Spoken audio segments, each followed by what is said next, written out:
In 2016, the Jake story, at 26 years old, he survived something that still haunts him every year. I've always been scared of clowns.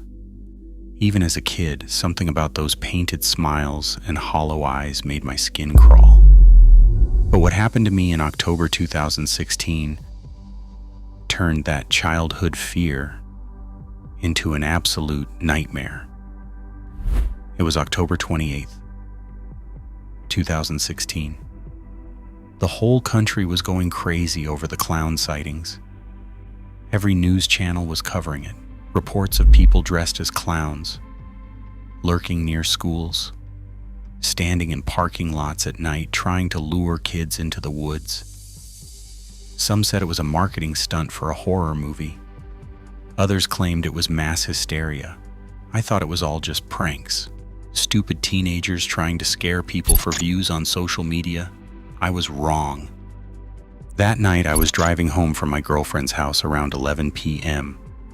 It was a Thursday and I had work the next morning, so I had left earlier than usual. The route home took me through a wooded back road in South Carolina.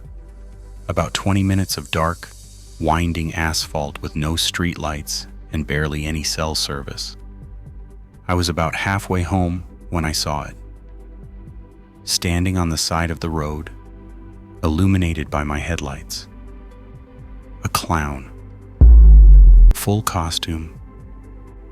White face paint with exaggerated red lips, curved into a grotesque smile. A rainbow wig. And it was just standing there, completely still, staring directly at my car as I approached. My first instinct was to laugh it off. Some idiot trying to scare drivers, probably filming it for YouTube. But as I got closer, something felt wrong. The clown wasn't moving. Not at all. No swaying. No breathing movements. Nothing. It was like a statue. And those eyes, even through the face paint, I could see its eyes locked onto mine. I slowed down as I passed, my heart starting to pound. In my rearview mirror, I watched the clown slowly turn its head to follow my car. Then it raised one hand and waved, slowly, deliberately. I pressed the gas pedal harder and tried to shake it off. Just a prank.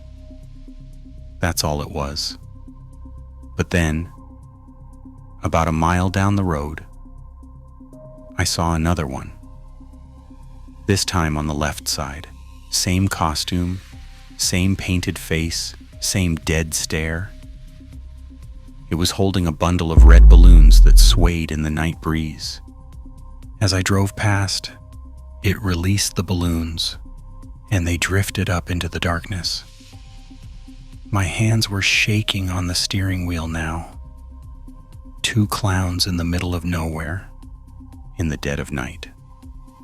This wasn't a coincidence. I grabbed my phone to call my girlfriend, but I had no signal. Of course, I was in the worst possible place for this to happen. No service, no houses nearby. Just woods and darkness. That's when I noticed the headlights behind me. They appeared suddenly, maybe 100 yards back, coming fast. Way too fast for this road. I watched in my mirror as they got closer and closer, the car making no attempt to slow down. Then I saw it.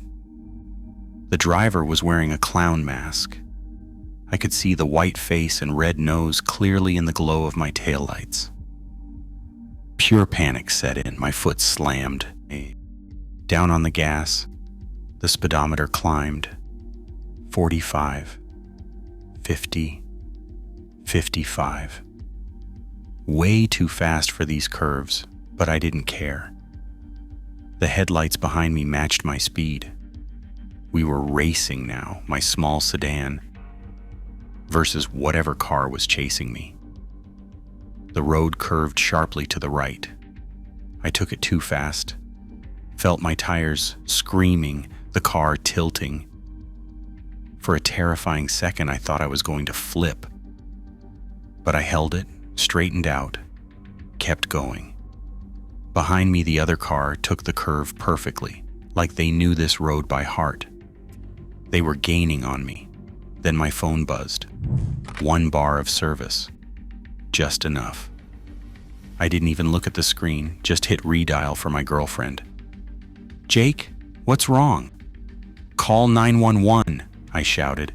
"I'm on Old Mill Road. Someone's chasing me. They're dressed as a clown. I need help." "What, Jake? Slow down. I can't." The line went dead. No signal again. But I'd said enough. She would call. She had to. The headlights behind me suddenly got brighter. They were right on my bumper now.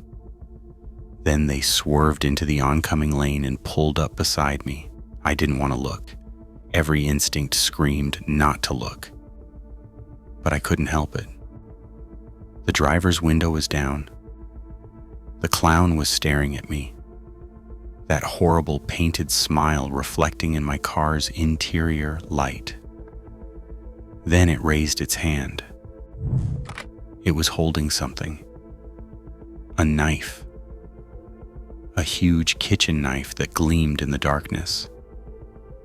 The clown pointed the knife at me, then dragged it across its own throat in a slow, deliberate motion.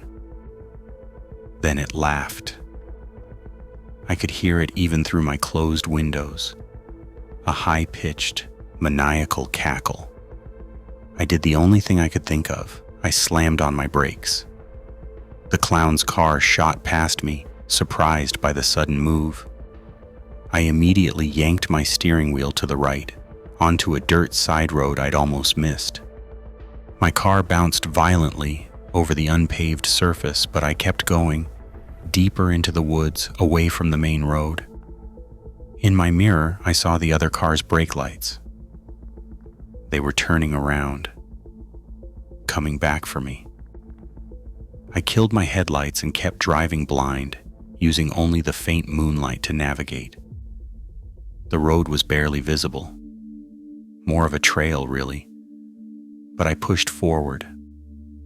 Behind me, I could see the clown's headlights sweeping through the trees, searching. I found a small clearing and pulled off the trail, parking behind some thick bushes. I turned off the engine and sat in complete darkness, my heart hammering so hard I thought it would give away my position. The headlights got closer. I could hear the engine now, a low rumble moving slowly down the trail. The car passed within 20 feet of where I was hiding. I held my breath, didn't move, didn't blink. The clown was driving slowly, deliberately, scanning the woods on both sides. After what felt like an eternity, the car continued past and disappeared around a bend. I waited. 5 minutes, 10, 15, nothing. Just silence and darkness. Finally, I started my car and carefully drove back to the main road. I drove straight to the nearest gas station, a 24-hour place about 10 miles away, and called the police from their parking lot. 2 officers showed up 30 minutes later. I told them everything. They took my statement, looked at each other with this expression I couldn't read, and one of them said, "You're the 4th call tonight about clowns on Old Mill Road." 4th? I couldn't believe it. Started about 2 hours ago. We've been patrolling the area, but we haven't found anyone. We think it might be related to those clown sightings that have been happening across the country. They escorted me home and told me to call if I saw anything else suspicious. But they never found the clowns. Not that night, not ever. The next day, I looked up what had happened. Turns out, all across South Carolina that week, people had reported clowns trying to lure children into the woods, standing on roads at night following cars. Some reports mentioned clowns with weapons. By Halloween, the sightings had spread to almost every state in the country. Most people said it was just mass hysteria, pranks that got out of hand, but I know what I saw. That wasn't a prank. Those clowns were hunting. They were coordinated. They knew that road. And I wasn't the only target. It's been 9 years since that night. I don't drive Old Mill Road anymore. I take the highway, even though it adds 20 minutes to my drive. And every October, when Halloween decorations start appearing in stores, when I see those clown masks hanging on the racks, I feel that same cold fear creeping back. Because somewhere out there, those clowns are still around. Maybe waiting for the right moment. Maybe planning for next Halloween. And the scariest part? We never found out who they were, or why they were doing it, or if they'll come back.